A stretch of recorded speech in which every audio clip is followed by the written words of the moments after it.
আজকে আমরা সবাই জানি 15ই আগস্ট আমাদের স্বাধীনতা দিবস।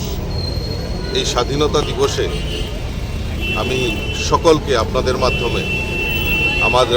আমাদের ভারতীয় জনতা পার্টির দেবদুর্লভ কার্যকর্তা এবং ত্রিপুরা রাজ্যের সমস্ত সুধী নাগরিকদেরকে আমি এই স্বাধীনতা দিবসে আমি অনেক অনেক শুভেচ্ছা এবং অভিনন্দন জানাচ্ছি। তার পাশাপাশি সেই স্বাধীনতা দিবসে যারা বীর শহীদরা শহীদ হয়েছেন তাদের প্রতি শ্রদ্ধা নিবেদন করছি